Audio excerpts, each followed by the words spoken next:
용수의 중론 탐구 제7품 관삼상품. 관삼상품 원문. 생이 유의라면 당연히 삼상이 있고 생이 무의라면 어찌 유의상이라고 이름하려. 생주멸이 유의상이 있다고 하면 이러한즉 다함이 없게 되고 없다면 유의가 아니다. 법이 모든 인연에서 생하면 이러한즉 정멸성이다. 이러한 까닭의 생과 생할 때 이 둘은 함께 정멸이다.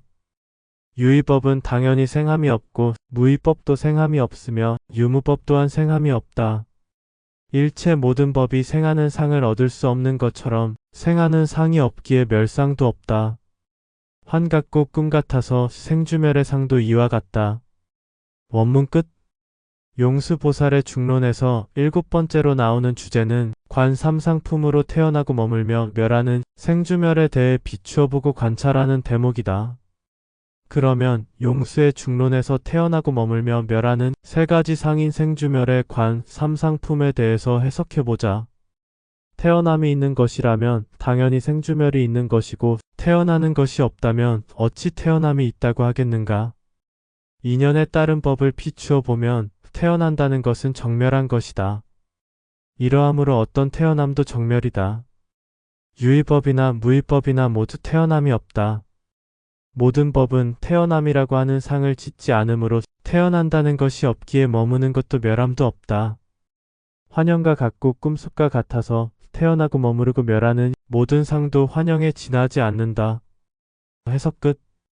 보통 삼상을 생주이멸이라는 표현을 많이 쓰는데 용수보살은 관 삼상품에서 생주멸에 대해 환영과 같다고 말한다.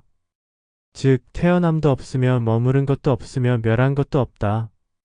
태어남이 없으니 멸하는 것이 없는 것은 당연하다. 현상계에서 무자성의 견해가 잘 드러나는 대목이다. 즉 자신의 본체가 없는데 무슨 태어남이 있으며 멸함이 있겠는가? 비유하자면 물은 의식이 없는 무자성이어서 수증기가 되어 하늘로 올라가든 비가 되어 내리든 강물을 따라가든 바다에 이르든 아무 상관없어서 생주멸이 없는 것과 같다. 그러나 문제점은 시스템계의 시각에서는 물을 과연 무자성으로 볼 것인가이다. 물이 형상과 모양을 자유자재로 바꾸어도 물의 성품은 언제나 그대로이다. 수소 1개와 산소 2개가 결합한 화학 물질이든 순수 물의 성품이든지 물 그대로의 자성을 지니고 있음을 알 수 있다. 즉 현상계에서 물은 태어난 것도 없고 머문 것도 없으며 멸한 것도 없이 순환이라고 하는 윤회를 하고 있다. 물 또한 끝없이 윤회를 걸치기에 윤회 자체로서 생주멸이 없는 것이다. 만약 트랙을 무한히 돌고 있는 사람이 있다면 시작점과 도착점이 없기에 그는 생주멸이 사라진 사람이다. 인간도 이와 같아서 윤회의 순환은 시작된 출발점도 없으며 도착점도 없는 것과 같아서 마치 환영에 지나지 않게 된다. 그러면 윤회를 돌리는 자가 있는 것이냐 아니면 자신 스스로 의도에 의해 돌아가느냐이다. 현상계와 시스템계 모두에 적용되는 윤회를 두루 깊이 살펴본 결과 돌리는 자도 있으며 스스로 의지에 의해 돌아가기도 한다. 두 가지 모두 적용되기에 윤회의 순환을 벗어나기 어려운 것이다. 만약 윤회를 돌리는 자가 없다면 윤회는 오래전에 막을 내렸을 것이다. 삶이 고되기에 윤회를 하지 않으려는 사람은 의외로 많다. 그러나 다양한 유혹과 설득과 권유와 회유를 지속해서 당하다 보면 결국 자신 스스로 윤회의 길을 선택하게 되어 있다. 그럼에도 불구하고 아직은 깨침이 부족함에도 윤회를 안 하려고 버티는 사람이 있다면 윤회를 돌리는 자가 직접 개입하게 된다. 이때야말로 만든 자와 만들어진 자의 단판이 벌어지는 것이다. 즉 치카이 바르도와 초에니 바르도 그리고 시드파 바르도의 모든 빛을 의심하여 거부하고 홀로 남겨지는 자와 시스템계를 만든 자와의 정면 승부가 벌어지는 것이다.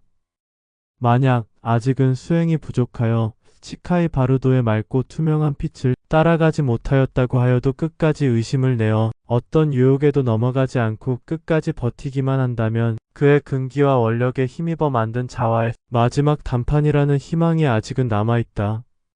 다양한 유혹과 설득과 권유와 회유를 지속해서 당하고도 끝까지 의심을 내고 버틸 수 있는 가장 큰 이유는 현상계와 시스템계 모두를 환영으로 보기 때문이다. 물론 바탕에는 공성과 무아가 깔려 있음은 당연하다. 또한 모든 미련과 집착이 소멸하였기 때문이다. 그리고 그에게는 확실한 목적지가 있기 때문이다. 그의 목적지는 태초의 본래의 무이며 비존재의 실현이다. 즉, 존재의 만연한 괴로움에서 벗어나는 것이다. 결국 만든 자와의談판에서 존재 유지 가능성에서 실격 처리되는 것이다. 모든 붓다틀의 결과는 만든 자와의 대화에서 실격 처리되는 것이다. 현상계에서 실격이고 시스템계에서도 실격이다. 어쩌면 고도로 깨우쳐 사후 즉시 나타나는 치카이 바르도의 밝고 투명한 빛을 따라가는 것보다 유혹과 공포를 극복하고 윤회에 들지 않아서 끝까지 버티는 쪽이 더 시스템에서 벗어날 가능성이 클지도 모른다. 왜냐면 치카이 바로도 빛을 따라가면 본래의 무에 이르는지에 대한 불확실성이 있지만 끝까지 윤회하지 않고 버텨서 만든 자와의談판이 이루어지면 본래의 무로 갈 가능성이 크기 때문이다. 따라서 치카이 바르도의 빛이 안 왔다고 하여 실망할 일이 아니며 모든 현상계와 시스템계를 환영으로 보고 끝까지 윤회에 들지 않는 것이다.